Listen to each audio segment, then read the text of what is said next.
Teman-teman, halo. Jadi teman-teman di sini bakal mikir ya, ini kalau kita ngitung duit gimana ya nilai wajarnya ya? Oke, jadi kita kemarin udah ngebahas bisnisnya, sekarang kita coba hitung valuasi bagaimana. Nah, perlu ditekankan ada beberapa kriteria atau rasio-rasio yang bisa memperlihatkan apakah perusahaan ini murah atau enggak ya, tergantung sektornya. Oke. Jadi kita itu bukan hanya melalui PBV, ya nanti kita bakal lihat ya. Oke, nanti teman-teman kalau mau catat ya. Jadi teman-teman biar ngerti banget untuk cara perhitungan valuasi. Karena kalau kita ngomong lagi ya, kenapa Pak Lo Keng Hong atau orang Buffing nggak mau ngumbar semua terlalu banyak juga? Karena bahaya sih menurut gua sih. Dan kalau hal ini bisa sampai jatuh ke tangan yang salah, ini bisa sangat fatal. Jadi gitu loh. Jadi gue di sini juga nggak bakal terlalu ngomong terlalu banyak, tapi gue bakal coba kasih kalian lihat doang ya, langsung praktek aja gimana ya, oke? Praktek langsung, oke? Jadi bukan praktek itu ya, oke? Itu Ikeki Mochi beda lagi. Oke, ya, kita masuk. Hitung nilai wajar sih, doit ya. Nah, doit ini hari ini kita buat tanggal dulu ya. 3 bulan 11 ini. Tanggal 3 bulan 11. Bentar. Kok tanggal 3 bulan 11 tanggal 11 bulan 3 tahun 2026. Oke, doit. Ini masih jam 1.42 guys ya. Ini jam 1.42. Doit ada di mana? Wow, gudang gua lagi rally lagi gudang gua. udah ratusan persen sih gue punya sih. Doit ya. Oke. Oh, lagi kayaknya nih dia doit sekarang hari ini ya. Oke. Jadi kalian lihat ya, cara gue ngitung untuk nilai wajar untuk kontraktor tambang itu bagaimana ya. Perhatikan bagus-bagus. Oke, jadi ini kita live ya, live langsung hitung, biar kalian ngerti juga. Harga sekarang 280. Jam 13.43. Wah? Resiko, kita ngomong ambil 10 tahun. Kalau sama gue semua 10 tahun. Jadi risiko itu ada 35 atau 10 tahun. Kok kalian udah sering nonton gue untuk ngitung nilai wajar, saya udah ngerti ya. Oke. Kita bakal cek dari PI-nya dulu. PI dia ada nggak? Oke, jadi PI-nya negatif ya. PI-nya negatif guys. Kalau negatif kita nggak bisa lihat, nggak bisa cari. PI kalau negatif berarti current EPS TTM-nya harusnya negatif juga. Gue cek dulu. Current EPS TTM kita nggak bisa bilang, nggak bisa cari juga berarti kayak gini.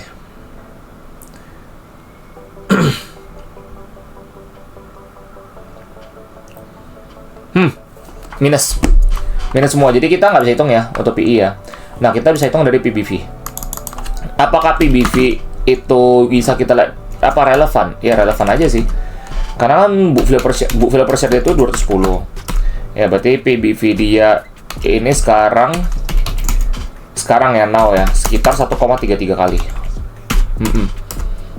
Dan yang mau gue bilang juga ini berarti kita lihat CMA berapa. Oke, kita cek ya. Untuk dia punya ini seberapa gede. Jadi kalian kalau yang lagi ngitung, belajar ngitung juga, langsung aja ya, bisa bareng aja.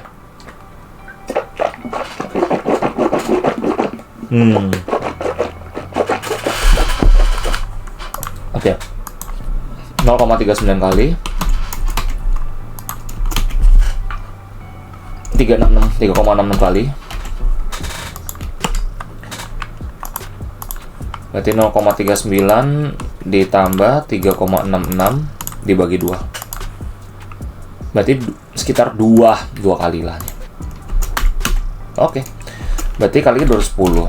Ini 210, ini 210. Book value per share segitu sih. Berarti sekitar 420. Ya berarti ini sekitar 210 dikali sama 0,39. 82 ya. 82 guys. Tapi memang doit ini dia tuh sekitar, kalau dari book value per share memang dia sekitar 600-an sih. Ya 700 ya, 769 ya. 769. Oke. Nah, sekarang kita masuk ke NAV.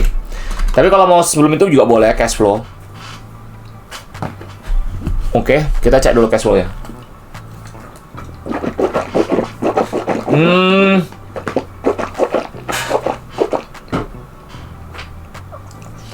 Jadi kalau teman-teman ya, kalau teman-teman nanya gue tuh lihat dari mana?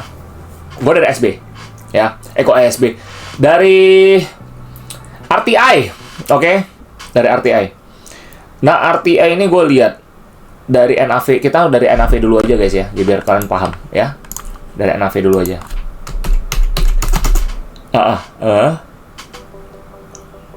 Oke. Kita langsung masuk ya. Nah, NAV ini sendiri, ini yang penting dia punya aset bersih. Jadi kita buka aja langsung asetnya. Nah, langsung di sini. Ini laporan keuangannya ya.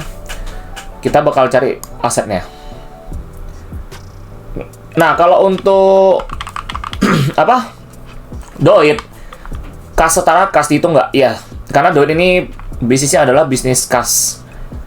Kas di tangan harus banyak soalnya. Jadi kita masukin uang kas ini ke tangan dia, langsung hitung. Total kasnya berapa? Segini. Oke, segini. Habisin, masukin semua tuh. Karena ini jantung dia. Bisnis utama dari si Doit ini adalah kas di tangannya. Aset keuangan lainnya. Oke.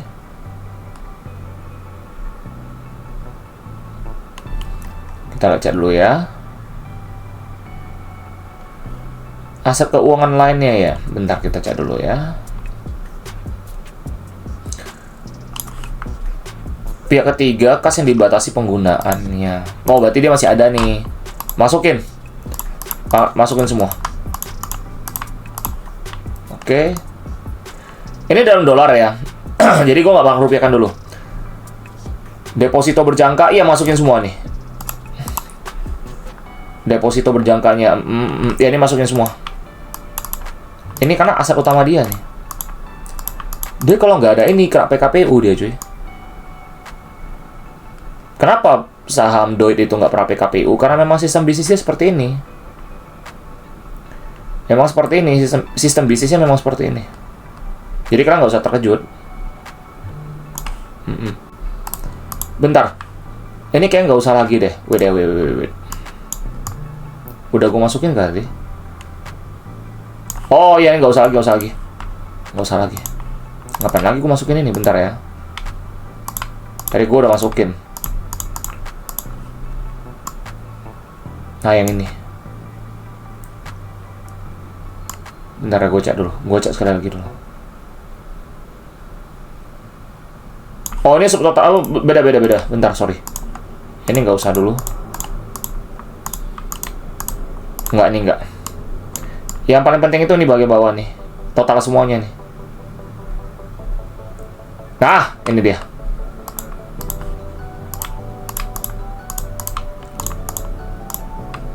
Karena sistem bisnisnya memang seperti itu. Piutang usaha. Nah, ini cara piutang usaha ya. Paling besar siapa? Indah Pratama, Adaro. Ini kan berarti Bayan Resource. Ini perusahaan Bayan Resource sama Adaro. Bowen ini adalah perusahaan dia yang di Australia. Nah, boleh dibilang ini yang paling besar pemegangnya adalah perusahaan Bayan Resource ya, piutangnya. Jadi kalau Bayan Resource itu adalah salah satu perusahaan tambang terbesar dan salah satu Konglo juga, Pak Lo Tak Kuang punya itu. Nah, berarti dari GCG bagus. Jadi kalau kita ngomong apakah dia bakal ada kemungkinan gagal bayar, adalah pasti. Setiap perusahaan itu kalau kasih utang ke kita, ya ada kemungkinan dia resikonya gagal bayar juga ada. Jadi NPL jatuhnya gitu loh untuk piutang. Cuma kita mikir, inilah pentingnya analisa GCG. Bayan Resource tuh bagus, kecil kemungkinan untuk gagal bayar. Adaro apalagi gitu loh. Nah dari sana porsi yang paling besar adalah mereka berdua di sini kan. Oke. Nah kita lihat nih total piutang usaha berapa total netonya. Sekitar 290 ya. Lihat ya. Cuma di sini kan ada tulis, nah jatuh tempo berapa lama, gini semua yang belum jatuh tempo ya kan. Nah, melihat dari sini, yang jatuh tempo ini kan lebih kecil nih, 31 sampai 60 lebih besar, lebih dari 90 hari ini lebih besar lagi, tapi ini kan nggak liquid. Ini liquid ya. $5.000 ini liquid banget. Ini bakal bisa langsung dapat di tangan ya. Ini kayaknya udah cair deh ini. Nah. Ini moderate. Ini nggak liquid, ini lebih nggak liquid lagi. Jadi, mengingat bahwasannya banyak kasus-kasus gagal bayar ya untuk dia punya piutang ya, dari pihak memberikan utang kepada kita ya, mereka tuh gagal bayar, mungkin perusahaan kena PKPU atau apa gitu.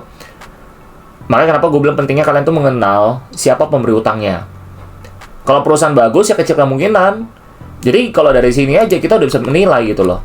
Ini gue bisa berani ambil 80% untuk kita punya piutang. Kenapa? Sisanya tuh resiko lebih kecil. Kalau memang gagal bayar pun tidak terlalu berdampak gimana juga karena nilainya kecil banget. Gitu. Jadi gue berani ambil 80%. Tapi kalau teman-teman memang berani ambil ya minimal banget 60% lah kita taruh lah. Kalau gue berani ambil 80%. Karena again ada rumah bayan cuy. Ya, gede-gede semua itu. Oke, jadi untuk dia punya total, ini piutang totalnya ya. Gue bakal ambil sekitar 80% dari dia punya total, ya. Jadi 280, 497, 546, ya, dikali sama 80%. Oke, jadi gue ambil segini. Yang gue bawa pulang segini. Jadi gue tambahin ke sini. Oke. Terus lanjut. Piutang lain-lain mau nggak? Ini pihak ketiga biar berrelasi, masukin aja. Kalau mau masukin boleh. Cuma nggak usah terlalu banyak. Kalau piutang lain-lain kayak gini kan, ini biasa cuma referensi doang sih. Jadi gue bakal ambil cuma sekitar ya paling 50% aja lah. Nggak usah banyak. Nggak terlalu berpengaruh juga soalnya.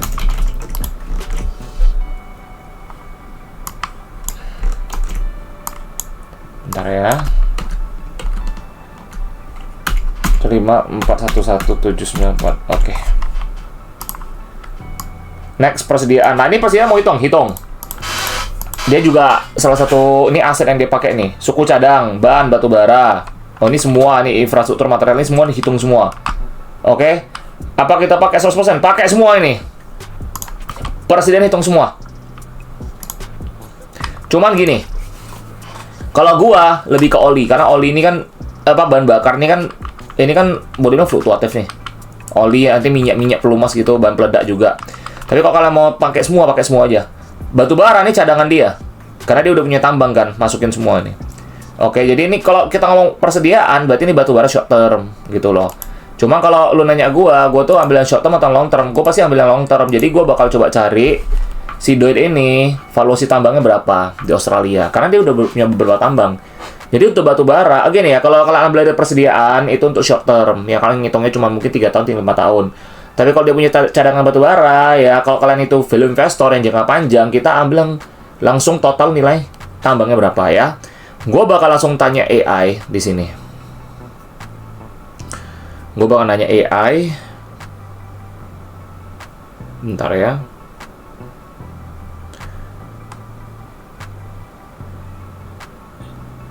Oke,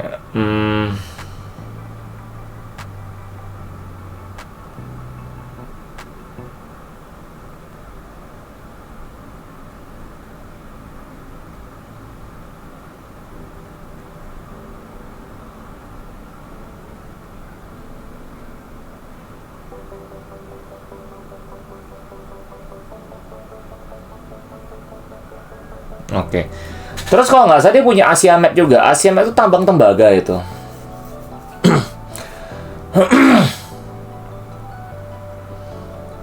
Oke, jadi bentar ya.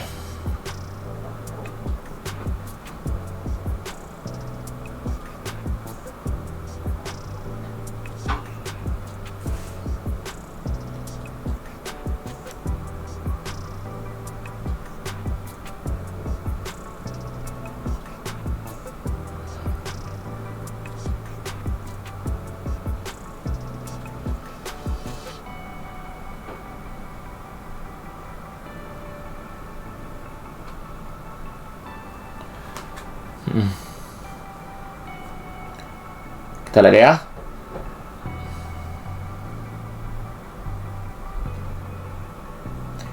Dia punya Bowen. Oke. Berarti sekitar oke.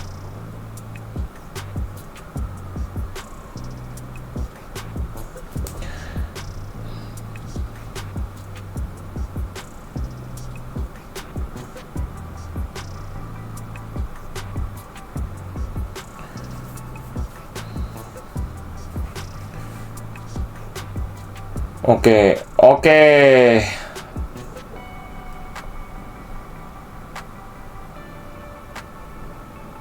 Oke, sip. Jadi dia itu tambang nggak terlalu gede. Jadi dia itu tambangnya itu tambang yang bukan gimana lah. Jadi kita bisa ambil dari sini aja ya. Dari sini aja. Oke. Ambil dari sini aja. Ini kalian bisa ambil sekitar 80%. Karena kenapa? Ada namanya ban peledak ya, ini semua oli. Karena kan ada beberapa bagian juga nggak bakal dipakai. Dan terus kita bilang ada namanya penyusutan juga. Ya, karena kan nggak kepake kita ngomong seperti itu. Jadi kita bakal ambil cuma 80% dari total persediaannya ya. Oke, jadi ini semua. Ambil aja semua. Ambil aja semua. Apa 80%? Oke, ini kita ambil 80%. Cuma beda orang beda-beda ya. Ada orang mungkin ambilnya berani ambil 70%, kalau gua berani ambil 80% ini. Sekitar segini, 50 juta ya.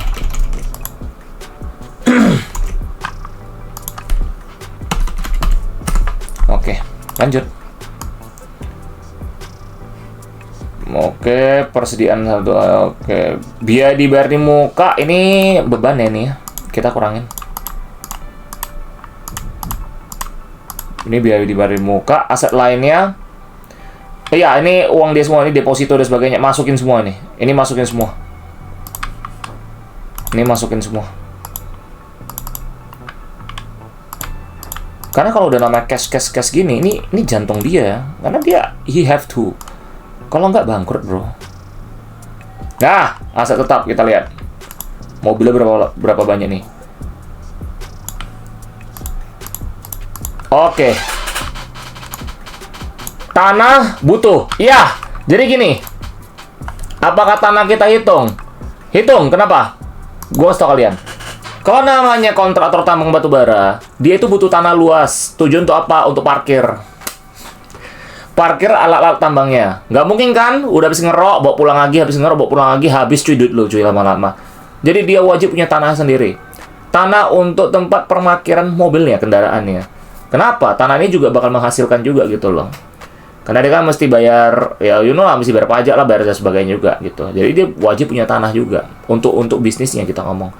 Jadi meski dia itu bukan properti, again ya, dia butuh tanah untuk parkirin mobil kendaraannya, atau mungkin tenda-tenda bang untuk karyawannya istirahat dan sebagainya. You need that. Itu namanya bisnis kontraktor tambang. Ya, jadi kalian mau hitung valuasi juga mesti mikir cuy. Mesti ngerti banget bisnisnya. Oke. Jadi ini kita bisa ambil 100%. Masukin. Terus bangunan, apakah kita butuh bangunan? Iya, infrastruktur dia nih. Dia membangun itu semua. Jadi kita boleh bilang kurangi sama penyusutan dulu. Nah, ini pribadi gue bilang ya, ini gue bisa ambil 70%. Karena 30%-nya bisa jadi itu bangunan lain-lain gitu loh. Dan nggak bakal gue hitung juga. Bangunan kantor ngapain kita hitung gitu loh. Jadi apa 733. Alat berat. Ini alat berat habisin, masukin semua. Alat berat itu wajib karena ini core bisnis dia. Dia kan jasa sewa menyewa. Core bisnisnya nih. Kita kurangi sama penyusutan alat berat. Alat berat itu wajib.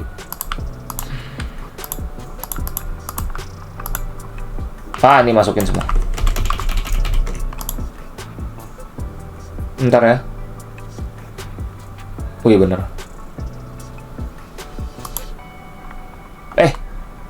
Wait, gue salah ya. Sorry, bentar. Sorry.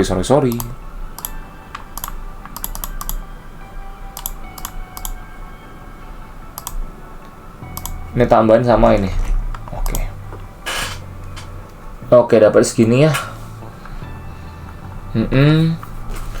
Terus kendaraan ini ya paling mobil dinas, mobil ya boleh lah ambil, tapi bukan mobil dinas sih kita hitung ya. Ini ambil 60% aja kendaraannya. Oke. Kita kurangin dulu, sorry. 4172 465 dikurangin sama 44223 988. Oke, ini harusnya hasil berapa? Kok minus? 417. Bentar ya, 417 2 465. Ini total kendaraan. Dikurangi sama, oh ya minus loh ini. Kendaraannya segini. Wow, ini minus ini. Kalau minus gini kita nggak usah hitung juga sih. Tapi ya nggak terlalu berpengaruh juga lah. Nggak terlalu signifikan juga soalnya. Jadi nggak usah dimasukin. Nggak usah guys ya. Nggak usah. Nggak usah. Oke, peralatan dan perabot nggak usah. Mesin dan peralatan, iya, mesin dan peralatan masukin. Mesin dan peralatan masukin ya. Kita kurangi dulu. Aduh. Bentar ya. 183.298 227. Ini kita kurangi sama. Oh, nggak ada ya mesin dan peralatannya. Oh, udah masukin semua. Sebab aset Adobe itu banyak banget. Makanya kenapa dia adalah kontraktor tambang terbesar di Indonesia. Besar banget asetnya sebenarnya sih. Aset dalam penyelesaian ini ya ambil 10% boleh lah. Karena dia belum menghasilkan jatuhnya. Ini ya, aset dalam penyelesaian ya. Ini pernah infrastruktur untuk tambangnya nih. Ya paling ambil sekitar 10% lah. Masih oke kok ini. Karena dia belum menghasilkan. Ya oke.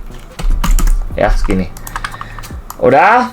Sekarang kita masuk ke bagian utangnya ini udah nih. Biasanya udah masuk utang ini. Oh, masih ada aset tak berwujud lagi. Oh, nggak penting lah nih. Enggak. Dia bukan bisnis. Bentar. Perangkat lunak. Aku mau baca dulu nih. Perangkat lunak untuk apa dulu nih? Kalau untuk dia punya mobil tambangnya sih lain cerita ya. Nah, ini Asia Med. Ini Asia Med tembaga ini. Ini tembaga PT Daur Alga ini perusahaan. Ini rumput laut ya. Oh, dia punya rumput laut sekarang. Oke.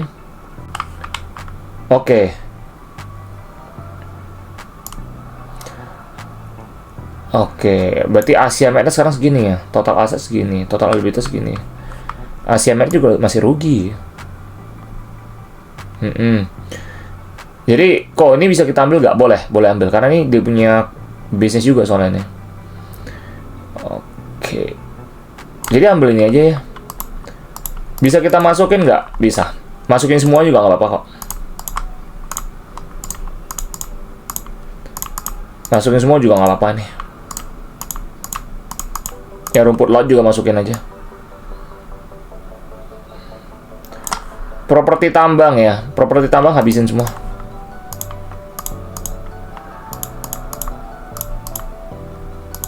Saldo akhir ya, ambil ini ya. Oke, kita masuk ke utangnya. Utangnya besar, jujur aja. Cuma kalian nanti kalian lihat, Dot ini nggak bakal sampai minus karena asetnya besar. Makanya kenapa dia nggak pernah kena PKPU. Bebannya masih mesti dibayar, lihat ya.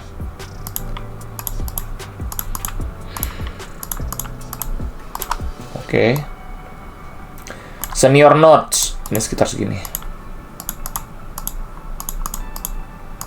Kenapa si Bukit bisa kena PKPU, kenapa Doit nggak bisa? Nah, bukan karena mereka hebat, enggak, tapi memang utangnya aman. Karena memang sistem bisnis mereka seperti itu. Ini jangka panjang langsung udah ini ya. Ini kurangin sama 458 235 793.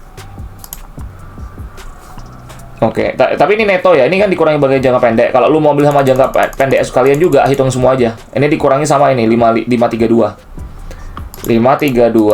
609 990. Nah, langsung kurangin semua. Oke, pinjaman bank udah. Pinjaman jangka panjang. Nah, ini seperti ini, kurangin. Jadi gua udah bilang kan. Jadi duit itu nggak bakal kena PKPU, gua udah bilang. Lu lihat dari asetnya aja lah, dari dia punya cash juga banyak. Memang meskipun utangnya besar memang seperti itu. Bisnisnya memang seperti itu, Cok. Jadi kan mesti ngerti. Nggak sembarangan juga gitu. Nggak sembarangan bilang, oh ini perusahaan utang besar PKPU. Jelek, enggak cuy. Memang sistem bisnisnya seperti ini kok. Pinjaman lain-lain. Berarti sekitar segini. Masing-masing sekitar berapa? Oke. Dan ya, terutang atas posisi. Oke, masing-masing segini. 1706 915 dikurangi sama 1.7540. Oke, ya. Masih ada segini dia. Oke. Liabilitas sewa. Kalau liabilitas sewa gimana? Liabilitas sewa itu seperti ini. Kalau liabilitas sewa ya. Liabilitas sewanya kan berarti kan sekitar 8280 175. Nah, ini kita bisa ambil sekitar liabilitas sewa nih ya. Ya nggak semua disewakan sih, jadi kita ambil 60% aja.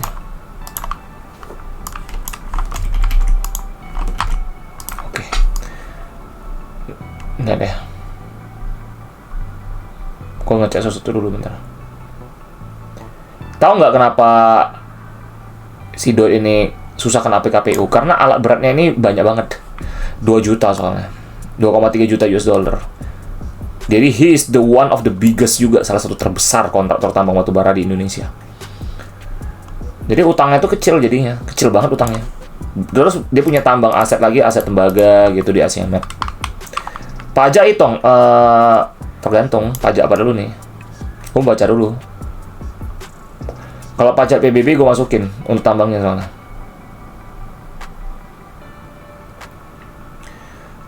Beda tetap. Oke. Nah, ini dia. Pajak tangguhan untuk properti tambang. Nah, ini pajak tangguhannya. Oke, liabilitas pajak tangguhan ini masukin.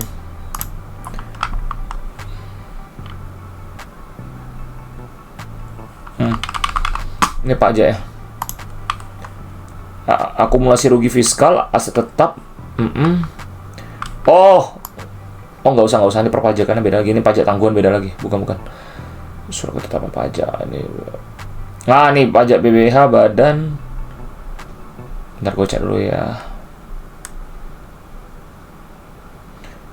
Tapi nggak gitu banyak sih, banyak kan untuk laba bersih doang sih. Jadi nggak ada masalah lah.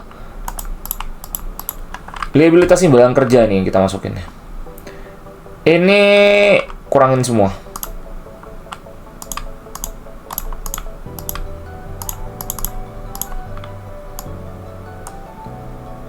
Oke. Oh, sorry. Nggak semua orang di PHK ya. Sorry. Gue kira ini beban akrual, sorry. Nggak semua orang di PHK. Ya, nggak semua orang juga resign dalam waktu yang bersamaan. Jadi kalau ini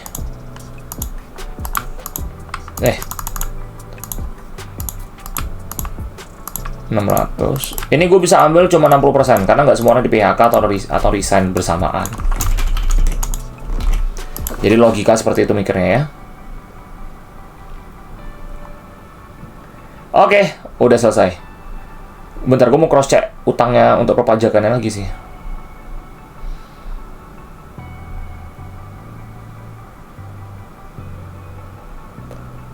Tagihan pajak masih tersisa, proses sengketa pajak masih berlangsung. Oke, ada sengketa pajak ini ya.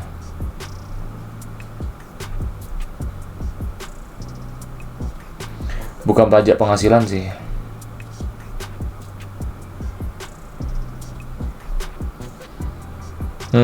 Enggak. Kalau ada pajak bangunan sih kita habisin aja. Enggak ada, udah. Ya udah, berarti total bersih segini. 2 juta. 2 juta berarti kita kalikan sama dolar 17.000. Berarti sekitar 35 triliun. 35 triliun aset bersih dia. Banyak cuy. This is a fucking a lot, man. Gimana mau kena PKPU? Utangnya kecil banget cuy. Ini perusahaan nggak bakal kena PKPU kayak gini. Kecil kemungkinan lah. Kecil kemungkinan kena PKPU. Karena bisnis dia memang seperti itu cara bisnisnya. Ini 7,765 billion ya. Oke. Itu ini gue udah rupiahkan ya. Gue udah rupiahkan juga semua. Gue udah rupiahin. Jadi kita masukin aja. Berarti ini sekitar dibagi sama 765 miliar ya jumlah saham beredar. Berarti 4.000 gede loh ini. Gede ini cuy. Besar ini. 466 per share ya. Bentar. Oh my gosh. Bentar ya guys ya. Maklum, PC gua udah mulai kentang cuy. Ini sekitar segini, 466 per share. Nah, kalau kalian mau lihat apakah dia punya bisnis profitable atau enggak. Ini kita lihat dia punya perputaran aset ya, perputaran aset dia. Perputaran aset cepat atau lambat? Kalau di atas 1 kali cepat, kalau di bawah 1 kali lambat.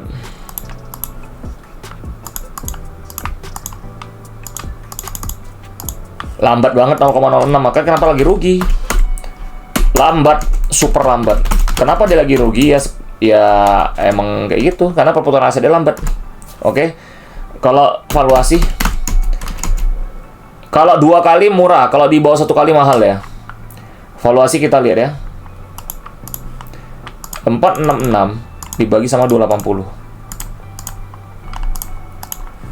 17 kali. 17 kali murah. Apa 17 nih? Sorry, 17 murah. Kenapa? Berarti lu beli aset dia 17 kali lebih murah daripada aset sesungguhnya gitu loh. Ya. Jadi artinya adalah lu itu beli dia, berarti lu itu beli asetnya. Bukan harga pasarnya. Jadi dia tuh secara aset lu ibarat kata lu misalnya contoh beli Doit nih, lu beli bisnisnya nih. Lu beli bisnisnya berarti lu beli bisnis dia 17 kali lebih murah daripada asetnya. Gila sih. 17 kali lebih murah gitu loh. Sangat murah bahkan. 17 itu sangat murah. Oke. Coba kita hitungnya berapa. Total aset turnover ya. Gue bakal ambil dia punya sales ya. Sama aset bersih. Oke. Ada orang sama utangnya, gue nggak mau. Gue mau sama aset bersih dia. Jadi lebih fair kita lihat ya. Oke, total sales dia itu sekitar 18 triliun ya. Oke, sekitar segini. Kita bagi sama total aset bersihnya berapa tadi? Segini.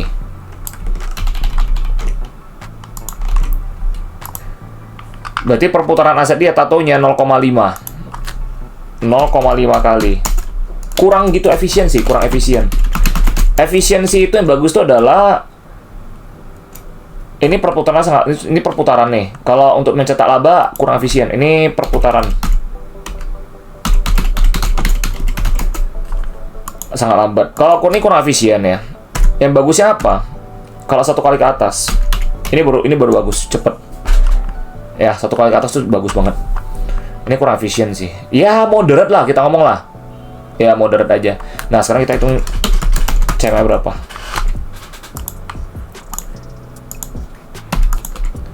Oke, gue bakal cari dari... Jadi gue bakal nanya ChatGPT. Again, zaman sekarang udah gampang bro. ChatGPT aja cuy. Nanya dia punya rata-rata industri berapa. Industri oil, gas, and coal equipment services. Ya, jadi kita masukin. Tolong hitungin rata-rata price to net core asset value ya di industri. Bentar ya, kita lihat dulu di sektor apa dulu nih. Di industri ya. Jadi kalian bisa lihat di RTI itu ada bagian sektor, subsektor, sama industri. Kalau gue bakal taruh industri karena industri lebih penting ya.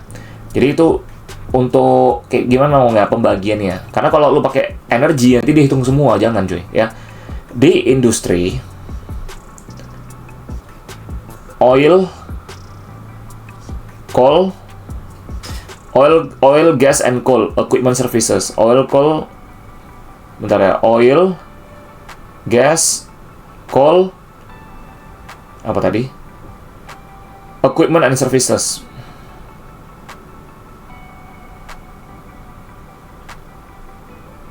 Equipment and services. Oke. mulai dari hitung rasio. Mulai dari rasio terendah sampai tertinggi. Kalian bisa ikutin prom gua juga ya. Oke, kalian bisa ikutin prom gua.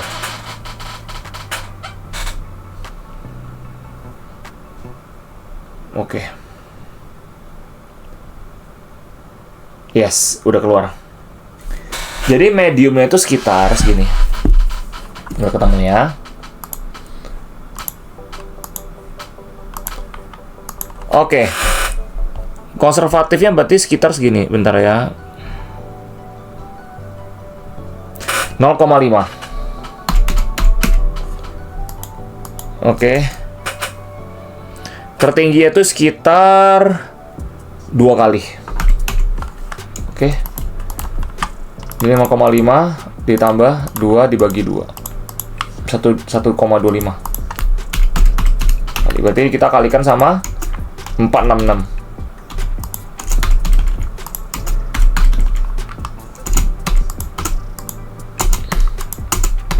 Oke. Kali 466. 5832.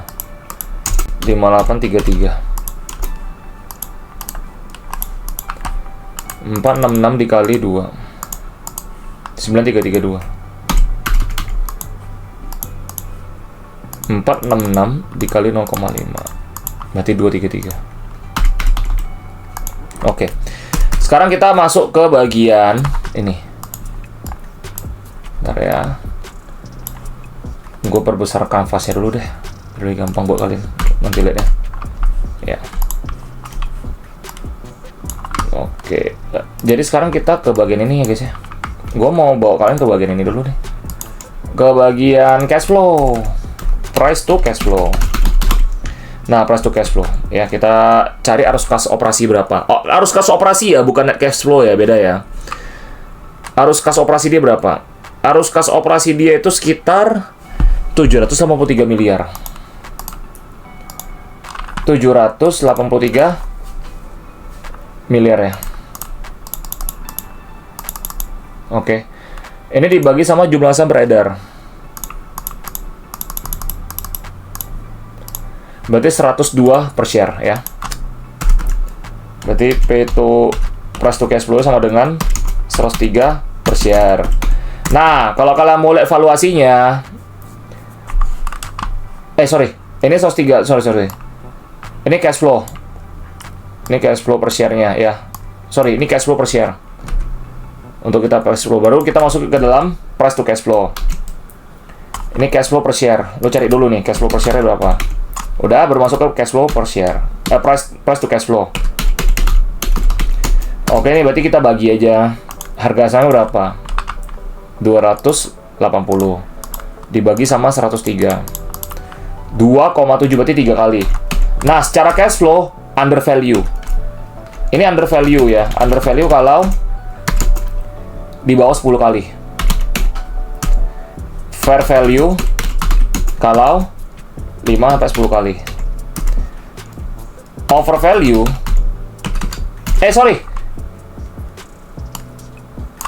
over value kalau di atas 10 kali. Under value kalau di bawah 5 kali. Nah, Doit ini sekarang dapatnya berapa? Cash flow per share. Cash flow tadi berapa? 3 kali kan? Berarti dia ini under value.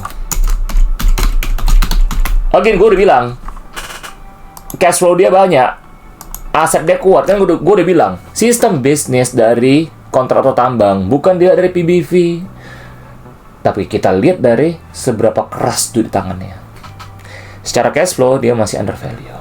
Jadi kalau kalian beli saham dia, lu bukan beli ekuitasnya, tapi lu beli cash flow dia. Karena kenapa? Sistem bisnis seperti dia tuh gak bisa nahan duit, cuy. Duitnya itu mesti keluar masuk terus, nggak bisa ditahan. Book value per share, rumusnya adalah apa? Ekuitas dibagi sama jumlah saham beredar kan? Nah, rumus PBV apa? Harga dibagi sama book value per share. Otomatis, book value per share itu berhubungan dengan ekuitas. Tapi kan untuk sistem bisnis seperti dia nggak bisa. Jadi mesti keluar masuk terus. Jadi cara seperti itu. Jadi nggak melulu lihat PBV, cuy. Kalau pemula harus lihat PBV. Tapi ini kita udah levelnya udah advance. Jadi kita banyak indikator. Dan berdasarkan fundamental pastinya. Ini jam terbang guys ya. Jadi teman-teman mesti paham itu ya. Oke. Terus kita masuk lagi. Ini berarti udah dapet. Ini kita masuk ke CMA ya. Gue masuk ke CMA dulu deh. Berarti ini berapa nih? Oke. Nggak, CMA berapa nih? Gue bakal pakai AI lagi. Sama. Jadi cara menggunakan AI itu seperti itu guys ya. AI itu cuma nge-support lo, jadi asisten lo doang. Ini asisten gue ini. Jadi gue butuh data apa, gue minta sama dia aja datanya. Gue tuh nggak butuh hire asisten lagi, gue punya dia soalnya. Jadi, he is my fucking assistant ya. Oke, by the way guys, ini disclaimer ya, ini edukasi ya. Bukan jangan jual beli suatu saham ya. Untung rugi kalian tanggung sendiri, oke?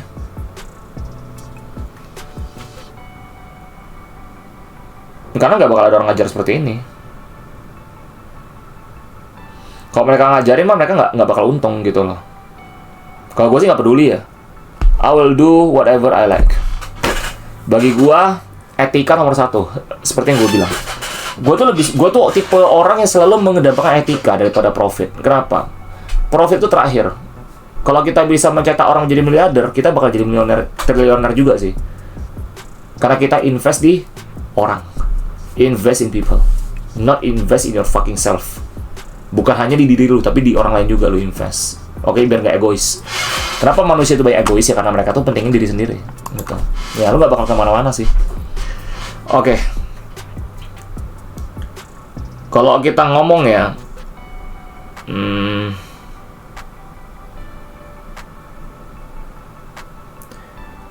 oke, jadi sekitar segini.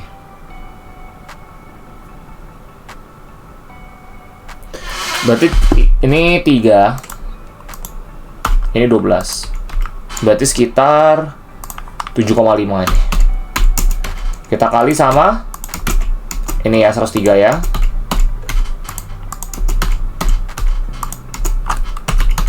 Oke. Nanti gue bakal bikin cerita buat kalian. Jadi kalian tuh mesti bisa storytelling juga.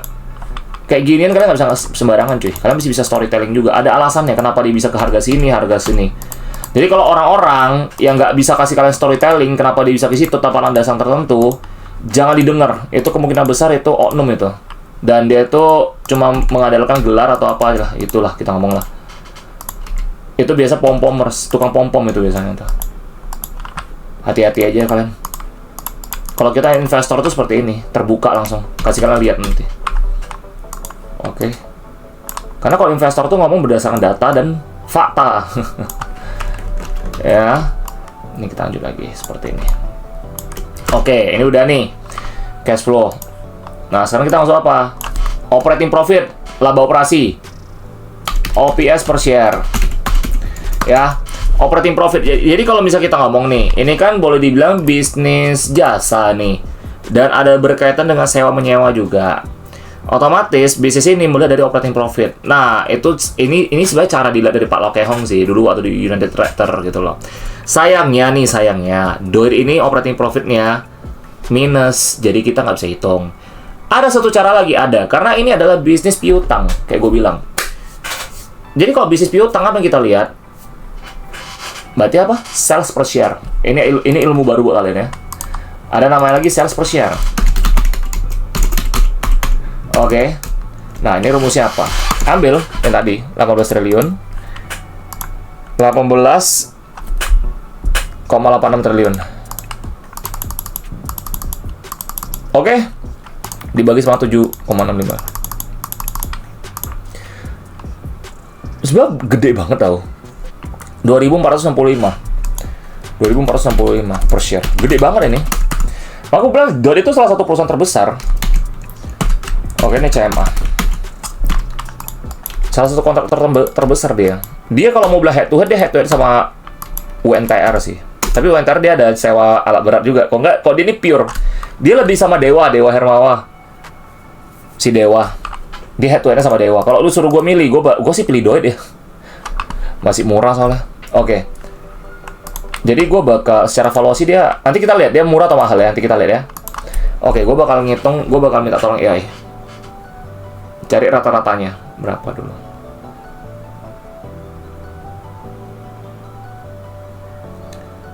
Price to sales ya.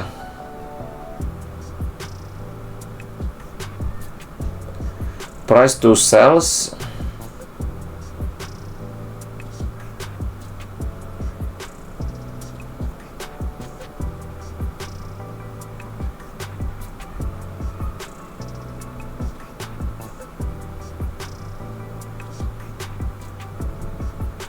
Oke, kita cek ya.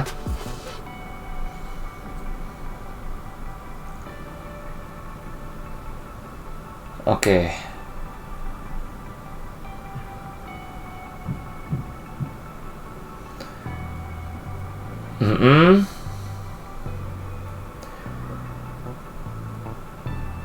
Oke, kalau price per sales berarti kita ngomong ya.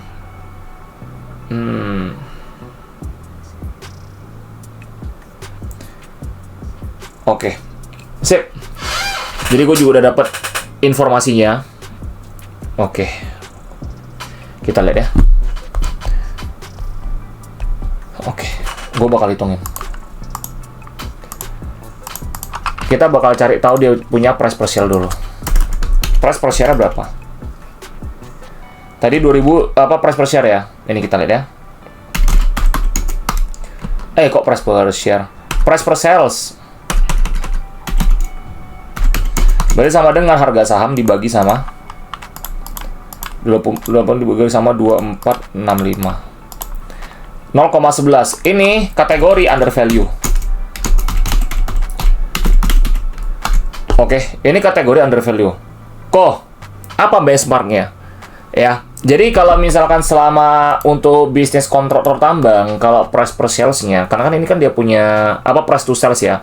Karena kan ini dia punya salah satu core bisnis di dalam perusahaan dia. Ya, karena dia itu butuh piutang banyak, karena dia itu ada perusahaan jasa kita ngomong, kontraktor lah, untuk tambang, kerok, dan sebagainya. Terus ada overhauling ya, terus ada apa reklamasi, dan sebagainya lah ya. Untuk penutupan ya, terus eksplorasi, and everything you name it ya.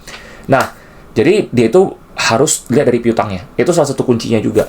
Nah, kalau misal price to sales-nya itu di bawah 0,6 kali, itu under value.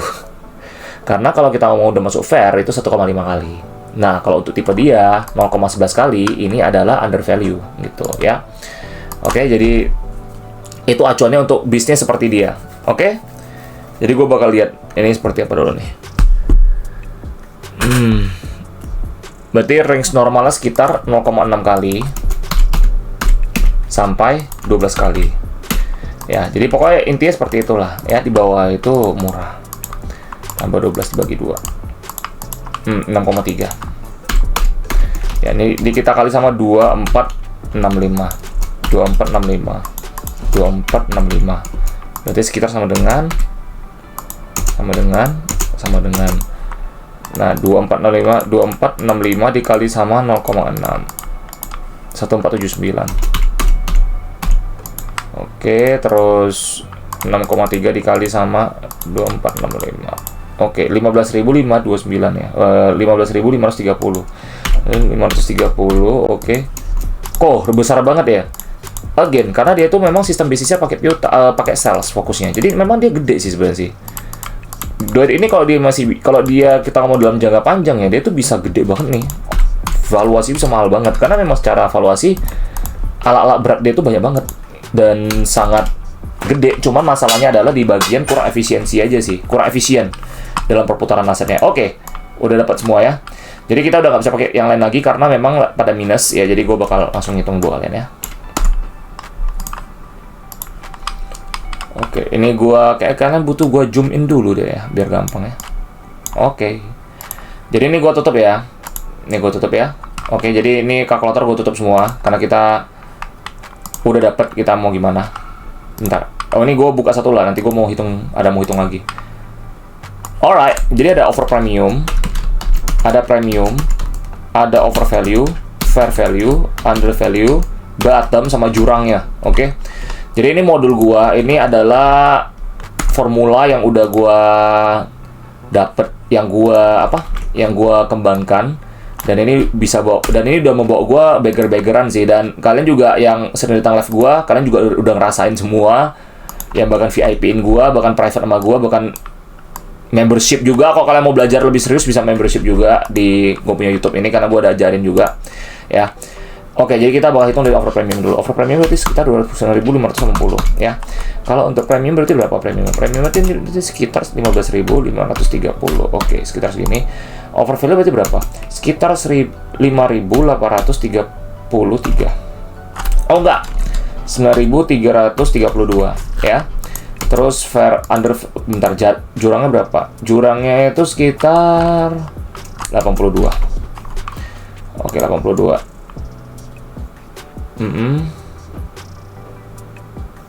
Terbawah tertinggi berarti sekitar,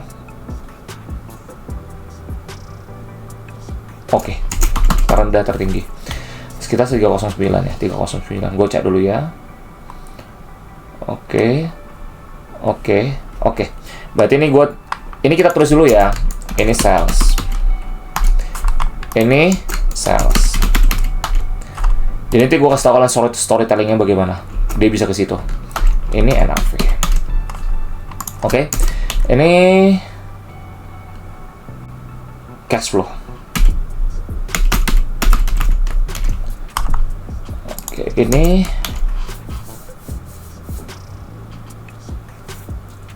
book value per share. Oke. Jadi 309 ditambah 82 dibagi 2. Berarti sekitar 196. Berarti 309 ditambah 9332 dibagi 2. Berarti 4820 ya, 4820. 21 lah kita taruh lah ya. Ini NAV ditambah cash flow. Kita nggak bisa pakai Benjamin Graham ya, soalnya dia tuh lagi minus. Plus BVPS. PI lagi minus ya. Oke, sekarang gue bakal cari dia punya di trading view ya. Gue bakal cari tertinggi terendah berapa, all time low sama all time high nya. Gue cari dulu ya.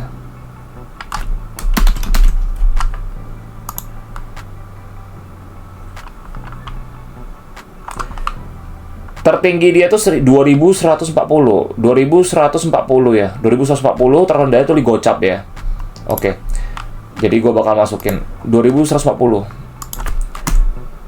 ATH 2140. Terendahnya ini berarti ATL, berarti gocap ya. Oke, dan jadi inilah cara bagaimana kita seorang investor, kita tuh punya conviction dan kita punya keyakinan bahwasannya dia itu masih bisa growth, dan bagaimana valuasi dia ke depannya. Kita nih ngeproyeksikan valuasi dia ke depannya bagaimana. Oke, jadi teman-teman harus bisa ngerti seperti ini. Lu tuh nggak bisa ngomong kayak gini kalau nggak ngerti bisnisnya. Kalau gue udah ngerti bisnisnya banget, jadi gue bisa ngomong seperti ini. Ya, cuma again, teman-teman semua, disclaimer selalu juga, ya ini edukasi. Jadi biar gue sekarang contoh bagaimana seorang investor itu berinvestasi.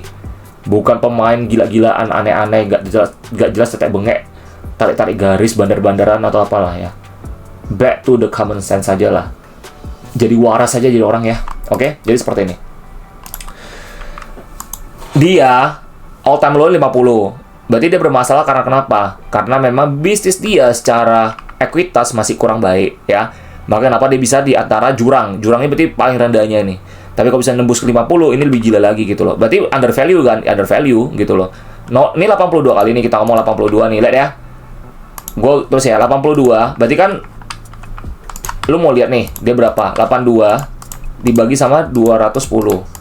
Berarti PBV dia sekitar 0,4 kali. Murah lah, under value lah. Maka kenapa di jurang book value per share-nya 82 kali ini, berarti dia lagi PBV sekitar 0,4 kali, 39 kali gitu loh. Kalau gocap berarti PBV berapa? Lihat ya.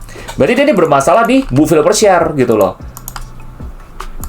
Jadi kita ini by data, makanya kalian bisa makanya ada alasannya gitu loh. 0,17 kali. Jadi dia memang bermasalah di book value per share. Terus, bottomnya gimana kok? Bottomnya 196, berarti ini cash flow plus book value per share. Berarti dia ada masalah di book value per share sama cash flow. Apakah benar? Kita cek. Kita cek aja. Kalau ini berarti PBV sekitar 0,9 kali. Kita cek ya. 196 dibagi sama 210. 0,93 kan? Jadi benar-benar under value kan? Di bawah 309 kan under value semua kan? Jadi you fucking talk by data. Buka laporan keuangan, hitung. Bukan bacot di luar negeri, bukan luar negeri. Bukan bacot ngomong, oh ini bisa ke 1000, ini bisa. Apa landasannya? Kalau enggak, lu tuh kriminal cuy. Lu penipuan. Lu jatuhnya hoax. Lu jatuhnya itu cuman ngepom-pom. Ada hukumnya. Ya, jadi jangan main-main. Lu mungkin bisa lolos di dunia ini, tapi di dunia akhirat lu nggak bisa lolos. Ya, gue ulangin. Jadi kalian hati-hati. Hukum karma itu berlaku, cuy. Mungkin nggak kena, tapi mungkin istri lu, suami lu, anak lu, keluarga lu yang lain, yang bakal menerima akibatnya. Jadi be careful. Ya.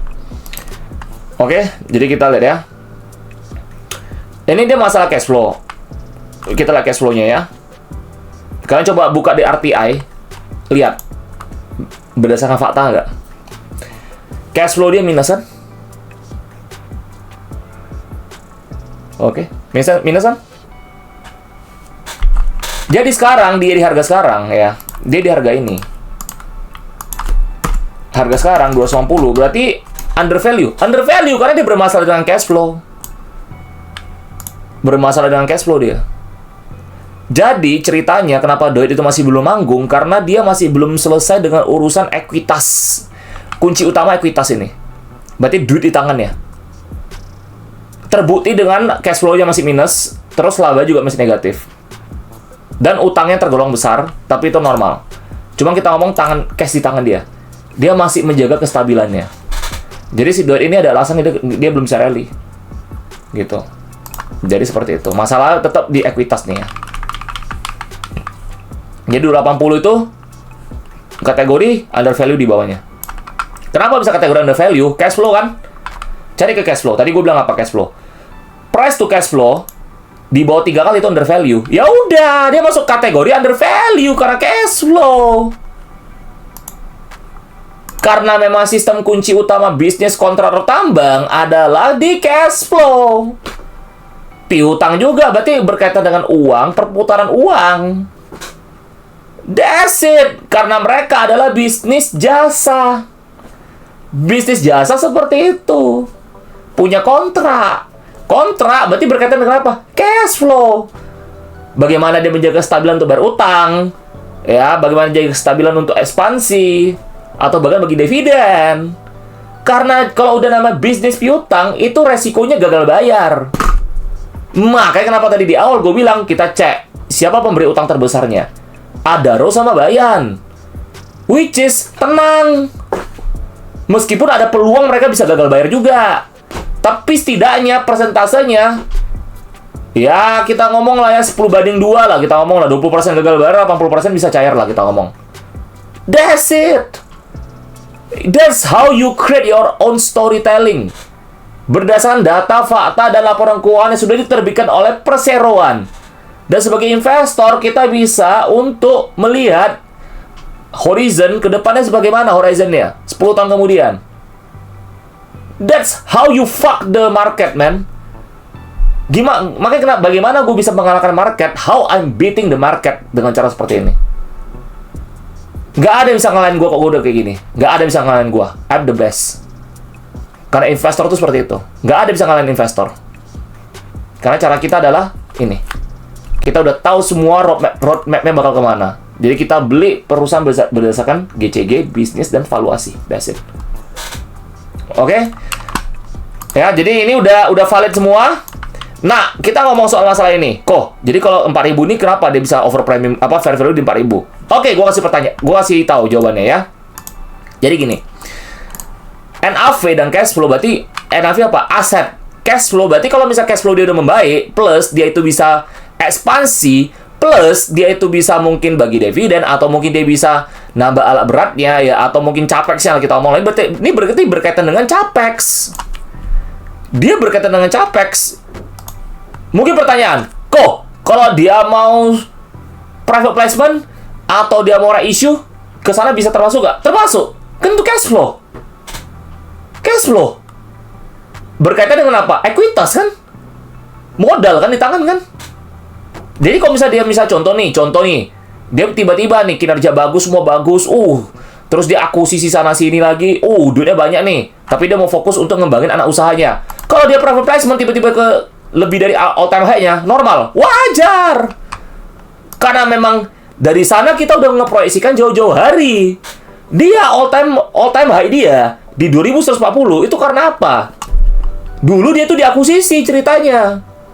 Doit itu dulu tekstil.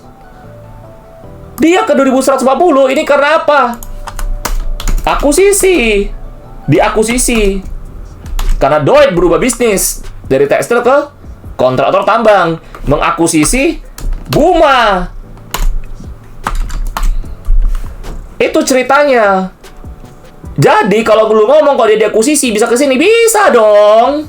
Siapa bilang nggak bisa? Uang tahun 2009 aja dia ke situ kok karena dia akuisisi, karena asetnya bertambah dan cash flow dia bertambah karena dia harus habis akuisisi.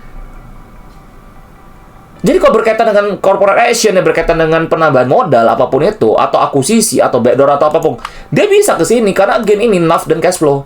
Tapi kalau kita ngomong untuk secara bisnis, iya dia ada penambahan aset. Karena kenapa? Ketika penambahan aset, kontraknya makin besar, makin jumbo, yang terjadi adalah salesnya makin banyak. Sales makin banyak, apa yang terjadi? Laba operasi bakal membengkak, dan itu besar banget.